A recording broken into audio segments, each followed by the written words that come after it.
Hello. Hey everybody, welcome to BoredomBreak Behind the Scenes. My name's Steve, and I'm with the ever lovely Julieanne. Sorry, I don't like being on camera. So. It's okay. Nobody does. No, that's not true. Anyway, today was a really interesting day because we were able to shot with Jennifer and Haley, and it's the first time they got to meet after a year. Which is weird because I feel like they all know each other. So when they meet for the first time, I'm like, oh yeah, you have never met Before, yes. So the chemistry I thought was really good between those two. Yeah, I really liked it. Yeah. They were joking off set, and it felt like they'd been friends for a long time. Do you, like when they were talking, it's like a lot of it just went over my head. It was like, You're old. I am old. No. It's just like, I can't keep up with their conversation. But they're also really fast. It was cute. But they were getting so into just like chatting that we're like, okay, we gotta start this scene. But yeah, I really liked working with them together. It was pretty cool. Tell me honestly, how do you feel about the direction of going from pop culture to the feminism and back to somewhat of an odd story format for BoredomBreak? I'm excited for it. I know you feel like we're going backwards a little bit. You mentioned that before. I think I hope that we can still keep that feminist undertone, because it's been something that's come out of our writing naturally, or at least mine. I know a lot of the stories before we decided to go that route did have that undertone, and it's just naturally the stories that I thought we needed to shed light on. But I don't think it needs to be the whole focus of our channel. Right. It was getting a little bit heavy, I guess, and less lighthearted, like BoredomBreak is supposed to be. Like me. Yes. Like our logo is basically Steve's face. I just looked at the BoredomBreak logo and then looked at you, and it totally is you. That's me. Okay. Anyway, how do I feel about it? Yeah. Good. Like, I feel. Are you frustrated? No, I was a little frustrated beforehand because we didn't have much of a direction at all. We knew we wanted to focus on geek culture, but then pop culture and trending topics, and it's just way too broad. So now I think we've tried different pockets of genres, I guess. Like, we really focused on feminism for a while. We kind of really focused on geek culture. And then when we first started, it was really the off the beaten path stories, which is what I started to miss as we kept going on.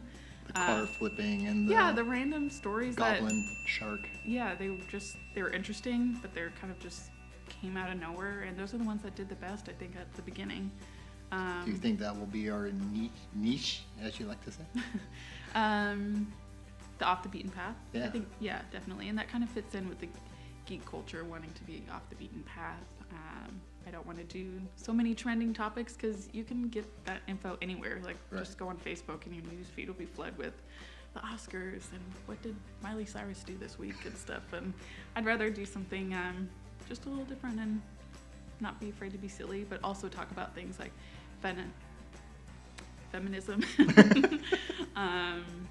Yeah. Yeah. Does that answer the question? Yeah, that answers the question. Where do you see us heading in the next year or so? If you're not like in Silicon Valley somewhere making millions of dollars. No, I won't be. Shoot, you didn't even prepare me with this question. Of course not. In a year. What's your favorite color? Green. In a year, what do I think we should be? I would definitely like to have a store up within a year selling BoredomBreak products. That's what Steve has been waiting for. I'm like, just. I want return on my investment. I know, but we haven't been pushing the marketing because, which I know Steve is very frustrated with.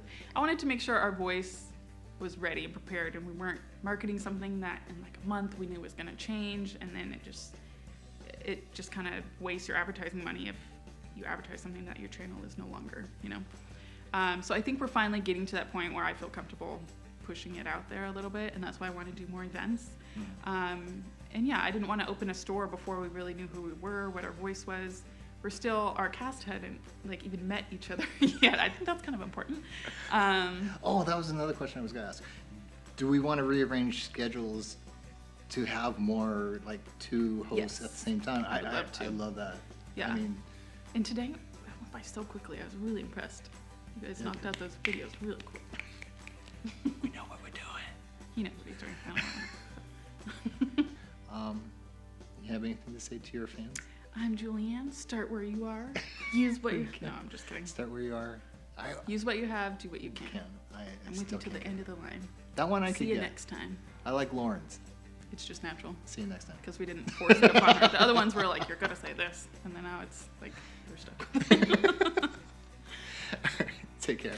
Bye.